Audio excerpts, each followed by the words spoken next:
Hello everyone, ఇవైతే మేము మా పండగకి చేసుకున్న వంటలు: bagara rice, boti fry, mutton curry.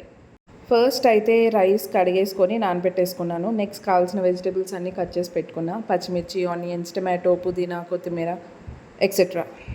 Then coming to the recipe. First అయితే బగారా రైస్ కోసం గిన్నె పెట్టేసుకొని ఆయిల్ వేసేసుకొని బిర్యానీ స్పైసెస్, పచ్చిమిర్చి, పుదీనా, జింజర్ గార్లిక్ పేస్ట్ ఇవన్నీ ఫ్రై చేసేసుకున్నాను. నెక్స్ట్ ధనియా పౌడర్, జీరా powder, taste according salt and 1 glass of రైస్కి 1.5 గ్లాసెస్ వాటర్ రేషియోలో వాటర్ యాడ్ చేసేసుకొని బాగా మసలనివ్వాలి. వాటర్ బాయిల్ అయిపోయిన తర్వాత రైస్ అయితే యాడ్ చేసుకున్నాను. అండ్ రైస్ యాడ్ చేసుకున్న తర్వాత ఎక్కువ కలపకూడదు, లేకపోతే రైస్ విరిగిపోతుంది.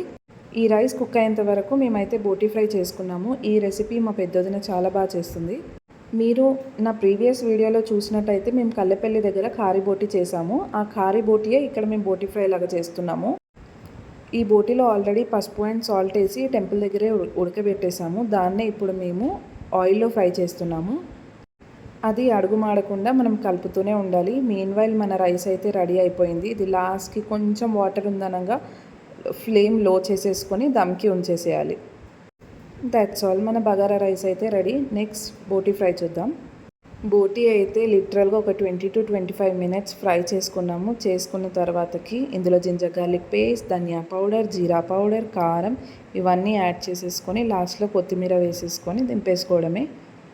మేము కర్రీ స్టార్ట్ చేసేలోపే మాకైతే పవర్ కట్ అయ్యింది, అందుకే లైటింగ్ సరిగ్గా లేదు.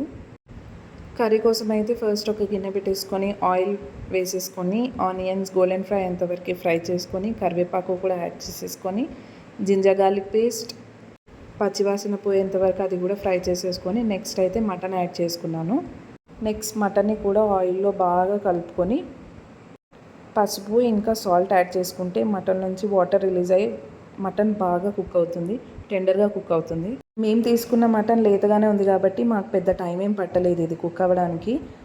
ఇఫ్ ఇన్ కేస్ మటన్ చాలా ముద్దురుగా ఉంది అని అంటే రా మ్యాంగో రా పపాయ యాడ్ చేసుకొని కూడా కుక్ చేసుకోవచ్చు. పసుపు ఇంకా సాల్ట్ యాడ్ చేసుకున్న తర్వాతకి హై ఫ్లేమ్లో ఒక 5 minutes ఉడకనివ్వాలి. అప్పుడే అందులో నుంచి వాటర్ రిలీజ్ అయ్యి మటన్ బాగా కుక్ అవుతుంది. నెక్స్ట్ అయితే టమాటోస్ యాడ్ చేసుకొని అది కూడా ఒక 5 minutes బాగా కుక్ అయిపోవాలి. ఆ క్లిప్ అయితే మిస్ అయింది. నెక్స్ట్ ధనియా పౌడర్, కారం, జీరా పౌడర్ ఈ 3 యాడ్ చేసేసుకొని బాగా కలిపేసుకొని ఇదంతా ముక్కకి పట్టేంత వరకు ఫ్రై చేసుకోవాలి. ఇమీడియట్గా వాటర్ వేయొద్దు. అండ్ కొత్తిమీర కూడా ఈ స్టేజ్లోనే వేసేసుకోవాలి.